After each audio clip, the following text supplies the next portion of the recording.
Bonjour chers élèves de troisième, j'espère que vous allez bien. J'espère que le méchant virus vous épargne, vous et tous vos proches. Si c'est pas le cas, bon courage. Je vous remercie également et vous félicite de suivre ces vidéos. Elles rencontrent un succès inattendu, voire inespéré.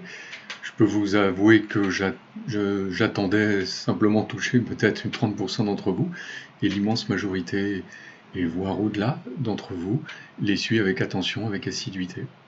Je sais que c'est un exercice qui n'est pas facile, c'est ce qu'on appelle suivre un cours magistral. C'est plus des cours selon la forme du lycée, que vous suivrez pour la plupart d'entre vous bientôt. Et c'est un des buts de ces vidéos, petit à petit de vous emmener au plein pied dans l'avenir. Le but du cours d'aujourd'hui est un cours d'histoire qui s'étend sur une période chronologique très brève, 1944-1946. On va revenir sur l'histoire de France. Le thème de la leçon s'appelle « Redéfinir la démocratie, refonder la République ». Vous connaissez le sens de ces deux termes. On les a vus en éducation civique. Au cas où votre mémoire vacille un peu, je me permets de vous les rappeler. Officiellement, la République est le nom du régime politique de la France. La France est également une démocratie. Les deux termes ne sont pas synonymes. L'immense majorité de la planète prétend être une démocratie. L'immense majorité des pays de la planète sont, peu ou prou, une démocratie. Une démocratie est un régime politique dans lequel le démos, le peuple, l'ensemble des citoyens, possède le kratos, le pouvoir. La démocratie a été fondée à Athènes, en Grèce, au 5e siècle avant Jésus-Christ. La République est une notion beaucoup plus délicate à aborder. La République est un régime politique qui nous vient des Romains, des Latins. Elle vient du latin res publica, la chose qui appartient à tous. La République est un régime politique qui met le peuple au-dessus de toutes les autres valeurs. C'est la valeur suprême. Elle s'oppose par exemple à la démocratie américaine qui met Dieu au-dessus du peuple, In God We Trust, la devise américaine, ou à la démocratie anglaise qui est une monarchie parlementaire. Le roi est supérieur à chacun des sujets de sa majesté. Pour un Français, rien n'est supérieur au peuple français. La République est souvent, si je veux faire un truisme, est souvent présidée par un président. À l'origine, il n'y avait pas de président de la République chez les Latins. Nous n'avons que 5 républiques, tous présidées par un président de la République. Revenons-en à notre histoire de France. Je vous demande de faire appel à vos souvenirs des cours sur la Deuxième Guerre mondiale. Pendant la Deuxième Guerre mondiale, la France avait connu l'occupation et connu un régime politique qu'on appelait la France de Vichy ou l'État français. Ce régime politique s'était basé contre les valeurs de la République. Vous avez le droit de parler de régime autoritaire ou de dictature. Le maréchal Pétain, réputé infaillible, possédait l'entièreté, la totalité du pouvoir de commander, du pouvoir exécutif et du pouvoir législatif. Il n'y avait plus jamais eu d'élection. Le maréchal Pétain, qui plus est, avait donné naissance à un régime de traître, de trahison, de collaboration avec l'occupant nazi. Heureusement, les résistants étaient là, souvenez-vous-en. Ces femmes et ces hommes, courageusement, qui en groupe clandestin luttaient contre l'occupant et contre la France de Vichy. Ces résistants étaient organisés depuis Londres sous la tutelle du général de Gaulle. Ces résistants, comme vous le savez, s'étaient organisés en un Conseil national de la résistance, un organisme qui fédérait, qui regroupait tous les groupes clandestins. Depuis Londres, le CNR dirigeait les groupes clandestins qui opéraient sur le sol français. Ce CNR a été présidé, hélas, trop peu de temps, vous le savez, par le fameux Jean Moulin dont je vous ai raconté l'histoire. Ce CNR, pardonnez-moi, pensait, incarnait la République. Pour lui, la République n'était pas morte. C'était le CNR, avec les résistants, qui continuaient à incarner la République française. La République n'était pas morte, elle était là, sur le sol, elle attendait son œuvre, elle attendait de revenir et d'être refondée une fois la victoire obtenue. Le CNR, en 1944, demande au général de Gaulle de présider un GPRF. Et oui, hélas, un autre sigle, un gouvernement provisoire de la République française. Sa tâche sera, le moment venu, lors de la victoire arrivant, de restaurer la République en France. 1944. 6 juin 1944. L'Europe, sous la tutelle nazie, est pris en teu de front. D'une part à l'est, comme vous le savez, elle doit faire face au progrès de l'armée rouge depuis la terrible défaite et victoire de l'armée rouge sur l'armée allemande de Stalingrad, et le 6 juin 1944 à l'ouest par l'avancée des Anglo-Américains. 26 août 1944, c'est le défilé de la victoire à Paris. Le général de Gaulle préside ce défilé. Il descend à pied avec les principaux chefs de l'armée libre, de la France libre, avec les principaux chefs de la résistance. Il descend à pied l'avenue des Champs-Élysées, depuis l'Arc de Triomphe jusqu'à l'Hôtel de Ville. Oh, il y aura encore des poches de résistance des Allemands, jusqu'en 1945, notamment dans le sud-ouest de la France. Mais globalement, la majorité du territoire national est libérée en 1944. Que faire? Il faut réorganiser la France. Alors, le gouvernement provisoire de la République française s'attache à cette tâche, si je peux me permettre cette redondance. La première chose qu'il va faire, c'est faire face à l'épuration. Il va s'agir de traquer, de juger et de condamner ceux qu'on a appelés les collabos. Le maréchal Pétain est arrêté, il est jugé, il est condamné à mort. De Gaulle commue sa peine de mort en détention à perpétuité et il finira de sa belle mort en résidence surveillée dans sa maison personnelle sur l'île Dieu en Bretagne. Partout ailleurs, les collabos sont jugés. À côté de ça, parallèlement, on a affaire, hélas, à de nombreuses exécutions sommaires.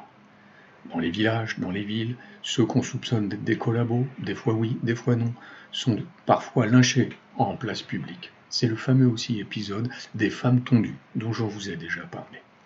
Après avoir fait face à l'épuration, le gouvernement provisoire de la République française décide de refonder la République.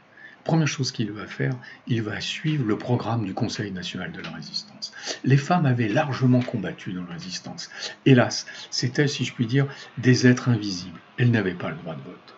En 1944, le GPRF, obéissant aux idées du Conseil national de la résistance, donne le droit de vote aux femmes.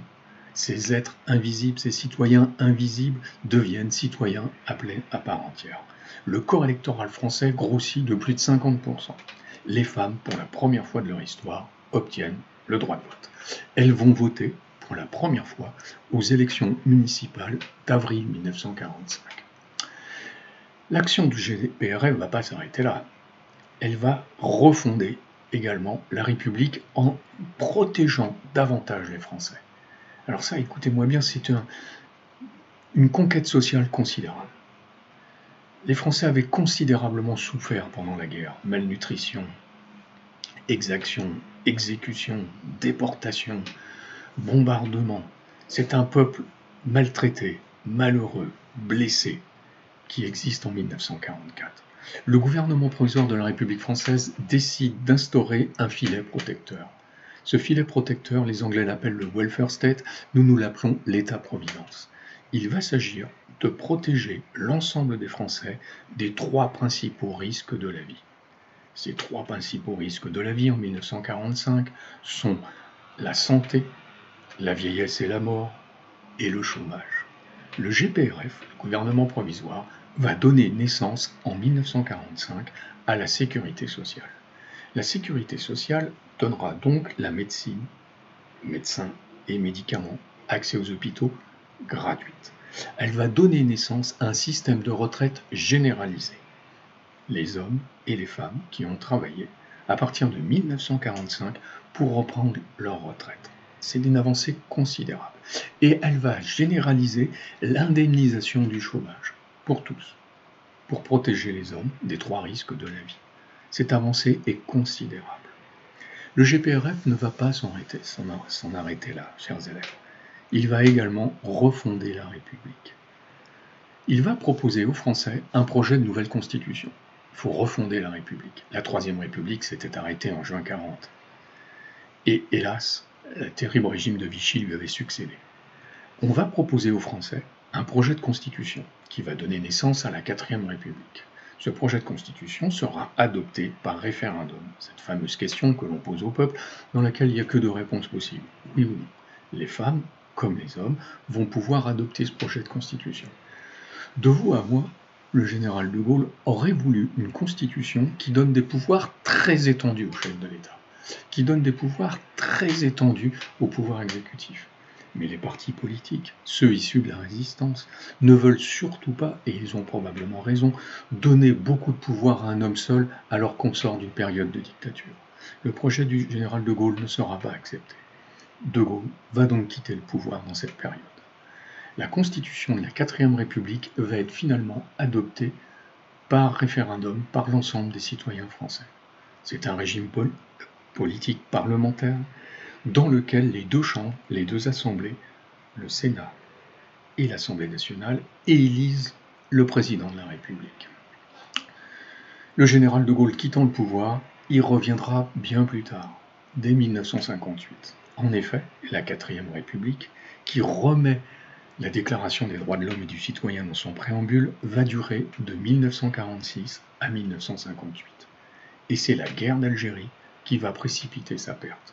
La 4e République sera incapable de résoudre la guerre d'Algérie.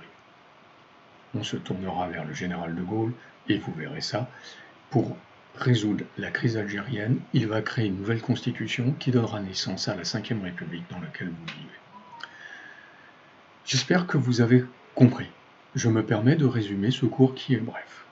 1. Le CNR, Conseil national de la résistance, a créé un gouvernement provisoire qui incarne les valeurs de la République. 2. Le gouvernement provisoire de la République française revient au pouvoir en 1944. 3. Ce gouvernement provisoire installe la République à nouveau et protège les Français par un filet de protection qu'on appelle l'État-providence. Il agrandit le corps électoral en donnant le pouvoir également aux femmes. 4. Le gouvernement provisoire de la République française va faire une constitution qui sera soumise par référendum aux citoyens français. Cette constitution va donner naissance à la 4e République qui va durer de 1946 à 1958. En conclusion, c'est donc une période très brève, 2 ans, dont je viens de vous parler, mais une période fondamentale dans l'histoire de la France et dans l'histoire de la République française. Elle essaye de gommer ces années noires, ces années de privation. Elle essaye de faire oublier ce terrible message qu'ont subi les Français pendant la période de collaboration et d'occupation. N'oubliez pas la grandeur des résistants. N'oubliez pas l'ampleur de la tâche qu'ils ont accomplie en très peu de temps. Ayez une pensée pour ces hommes et ces femmes. Je vous remercie. À bientôt.